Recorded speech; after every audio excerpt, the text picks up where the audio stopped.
Welcome to our channel. Today we how to use Skillshare to learn new languages. Easy tutorial step by step clearly. Open your web browser and navigate to the Skillshare website. If you don't have an account, click on the sign up button to create one. If you already have an account, click log in to access your dashboard. Once logged in, use the search bar at the top of the page. Type in the language you want to learn, such as Spanish, French, or German.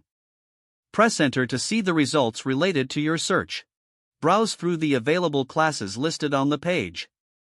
You can filter the results by choosing categories like beginner or advanced.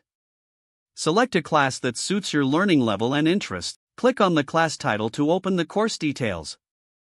Read the description to ensure it covers what you want to learn. Check the instructor's profile to see their qualifications and student reviews.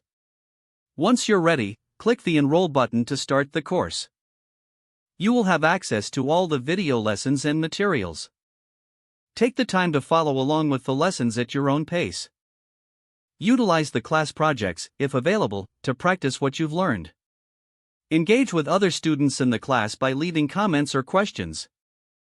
Make note of any additional resources the instructor provides.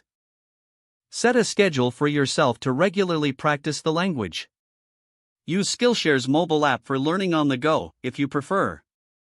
Remember to revisit lessons as needed to reinforce your understanding. Track your progress and celebrate your milestones as you advance.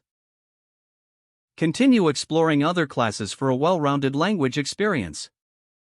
If the page does not load, refresh the browser or try again in a private or incognito window. Make sure you are using the correct email address, then retype it carefully to avoid small typos. If your password is not accepted, use the reset option and create a new strong password you can remember. Check your spam folder for verification or security emails, then complete any requested confirmation steps. Enable two-factor authentication if available to improve account security and reduce unauthorized access risk. After signing in, review your profile details so your contact information and settings are accurate and current. If you see an error message, note it down and try again after restarting your device and internet connection. Don't forget to like this video and subscribe to our channel for more step-by-step tech guides.